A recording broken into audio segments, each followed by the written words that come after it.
So after losing Jack the Spearow to my rival, I head on up to Route 24 for my next encounter.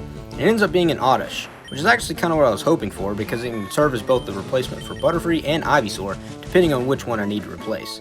I catch this one and name it Onion, because I mean, look at it, it's an onion.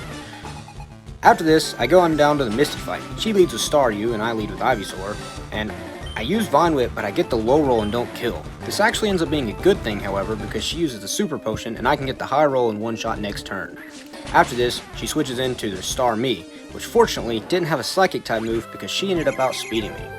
But after we trade a couple Swifts and Vine Whips back and forth, I end up getting the low roll again, leaving her Starmie on 1 health, or relatively close.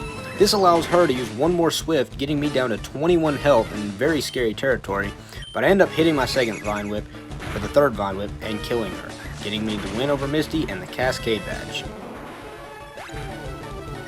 So after the Misty fight, I head on down to Route 6 for my next encounter, and it ends up being a Meowth. Now this is an alright encounter. Persian gets the ability Limber, which prevents paralysis, and it gets Stab Slash and a wide TM move pool, so it could be a good late game addition to the team if I need it. But I catch this one and name it Garfield. Then I went down to Route 11 for my next encounter, but I accidentally got into a trainer battle. But let me talk about Butterfree for a second. Yes, Butterfree's stats are really bad, but having access to a Psychic type move this early into the game to counter all of Kanto's million poison types has been really clutch. Add on to that Poison Powder, Sleep Powder, and Stun Spore for catching Pokemon, it has been elite for me. But after that, I caught my actual encounter, a Drowsy. Now, Psychic is still really good in Kanto, despite all the nerfs it's taken over the years with, the addition of the Dark type and Ghost type actually working, unlike in Generation 1. However, this Drowsy was a little bit annoying to catch. I tried to use Sleep Powder, but it had Insomnia, so I had to use Stun Spore. If you're an American, this nickname makes sense. So after realizing I still don't have anything for Lieutenant Surge, I went down to Diglett Cave to find a Diglett. I was going to catch a Diglett anyway, because Dope Trio is just really good in this game. But I caught this one and named it Moly Cow, because holy cow, but Diglett is a mole. Anyway, I decided I was going to go train on the SSN because rare candies don't give you EVs, and EVs are pretty important. So I left Butterfree and Gyarados behind, and instead got Onion, the Oddish, and Diglett, and brought them along with me to train on the SSN. Mainly because I really am scared of this rival fight coming up. Now it's finally time for the dreaded rival fight. I've been dreading this for a long time because last time I fought him, he killed one of my Pokemon. He leads with Pidgeotto, as do I, because I still don't have anything for flying types. And we trade a couple Gusts back and forth, but one of his is a critical hit, which doesn't make me feel very good. But I do eventually end up taking it out, and he switches into Raticate. I get really scared of this Hyper Fang, and I really want to switch, but I don't want to because, of course, the Hyper Fang. So I try and use Sand Attack to lower his accuracy, but he still ends up hitting the Hyper Fang and almost killing Bird Jesus again, like he did in the last battle. So I use the Hyper Potion, or the Super Potion, rather, and I use a couple more Sand Attacks until he finally misses the Hyper Fang, and then I switch into Mankey to kill it with one shot. So at this point in the fight, I'm starting to feel really confident because he only has 2 Pokemon left. However, I didn't realize he had already evolved his Abra, and now he has a Kadabra that he can really do damage with. So I had to think, and I needed to find a switch. Part 2, you'll get to see the end of the fight.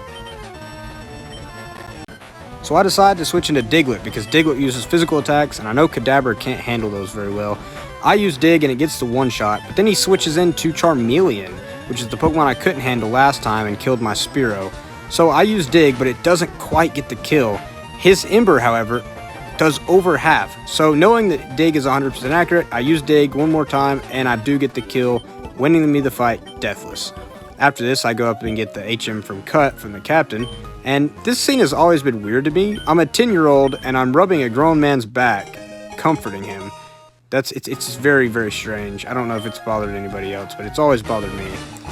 After that, it's time for the Lieutenant Surge fight. He leads with Voltorb like always, and I obviously am going to lead with Diglett, because why wouldn't I? And it was pretty anticlimactic, so instead of saying what happens, I'll just show you.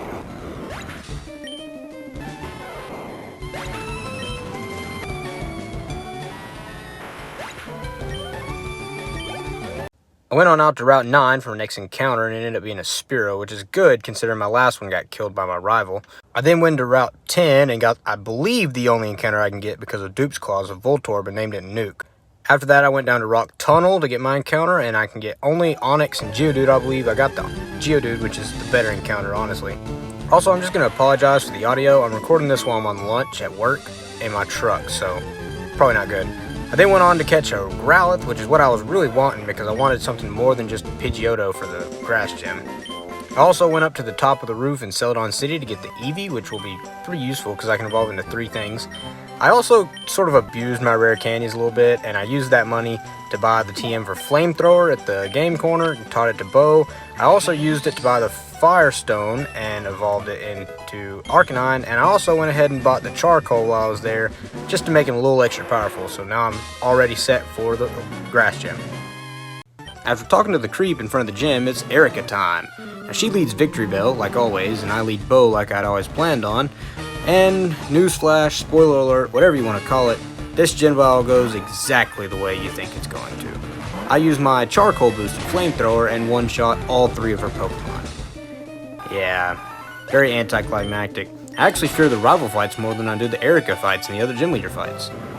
That's foreshadowing for tomorrow's episode, by the way. Or maybe the next day's episode, I'm not quite sure yet. There was this really funny bit here when I was in the Pokemon Tower getting my encounter where Electrode tried to learn Self-Destruct, the single worst move you can possibly have in a Nuzlocke. So obviously I didn't learn it. And here is that encounter, by the way. It was a Ghastly, obviously. I think I'm going to quit showing these encounters because they're just taking up a lot of time and I really want to get to the end. We don't have a whole lot left, just 4 gyms and the Elite 4. So subscribe so you don't miss it. Now it's time for the Team Rocket Hideout Giovanni fight, and I'll be honest, it started out really easy.